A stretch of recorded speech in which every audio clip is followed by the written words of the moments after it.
Communism. Conservapedia defines socialism is the economic system imposed by communism, which is false.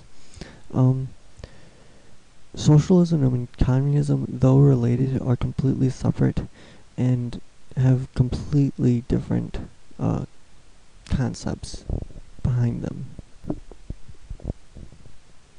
Socialisms can have one or all of these traits, any number really.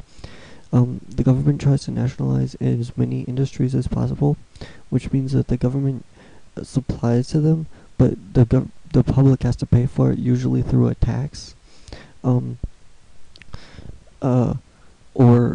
a direct payment. In other socialisms, most goods will be public goods, which means the government supplies them, once again, probably through a tax. But in this case, anyone can take any amount of the public good, because there's almost no way to keep track of who's taking what. The corporations that do exist in the rare socialisms that have corporations usually are run by labor unions instead of capitalists. And the primary trait of socialism is that markets are limited or do not exist. So the government plans out how the economy is not going to work.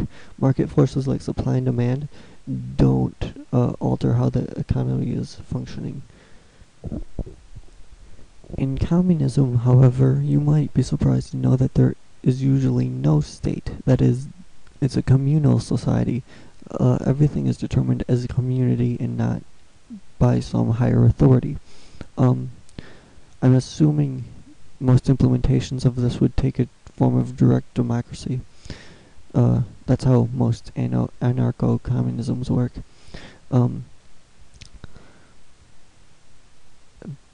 Usually there's no form of currency, so there's some set standard that all goods are traded by, which isn't a currency, and all goods are public goods. So, I guess, yeah, you can just take home however much you need of anything. Marxism is not as much a economic system as a social belief system, and it believes that because the capitalists are so corrupt, they give the workers low wages and create hazardous working conditions and alienate the workers from indirectly alienate the workers from the natural world, that the workers will stage a revolt and implement an aristocracy of the working class. Marxism usually isn't the belief that this should be done. It's the belief that it's a natural occurring part of society, that it will happen.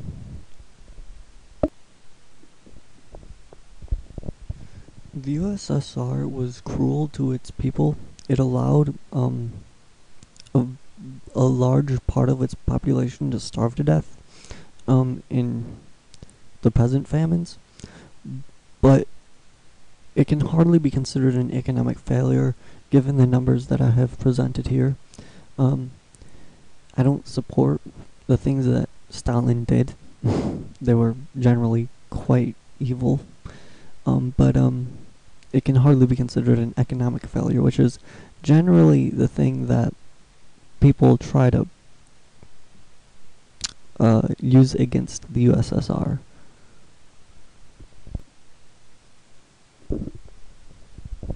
Once again, the first two examples I have aren't the greatest.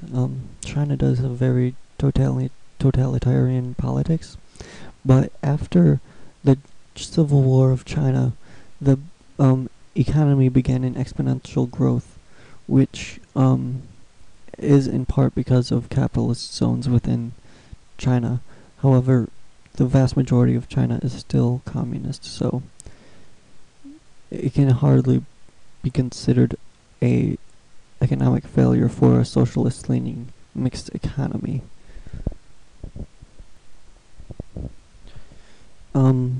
During the rule of Salvador Allende in Chile, Salvador industrialized many industries, and since he was a Marxist, he was looking to transform the economy into that of a socialist one. Um, and as you can see, he vastly improved the economy. However, after the US and NATO fixed the international copper markets, which was Chile's main export, um, Chile faltered economically. So toward the end of his rule, the economy started collapsing dramatically because they couldn't import their products. Also, Allende was overthrown by a U.S. And NATO supplied coup.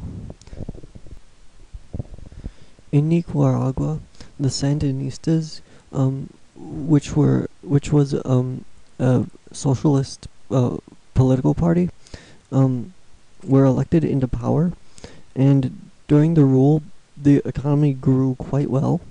However, they were overthrown in a military coup backed by the U.S. by another political group known as the Contras, and during the rule, the Contras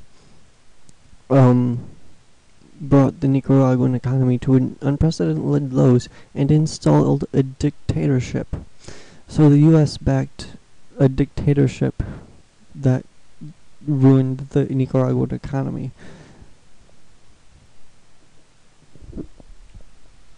Finally, there is Yugoslavia, who was during a time ruled by the president, but really a dictator, Tito.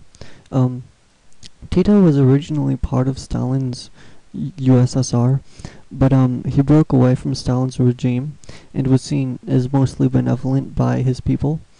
The economy did well under him, as well did just social standing. But the economy collapsed after U.S. intervention.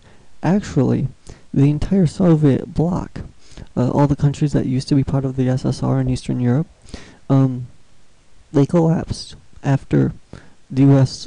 and NATO placed embargoes on them, after they tried being socialist and the USSR fell, because they didn't have any trading partners, because the USSR was their main trading partners, and the powerful nations left, that is NATO, wouldn't trade with them.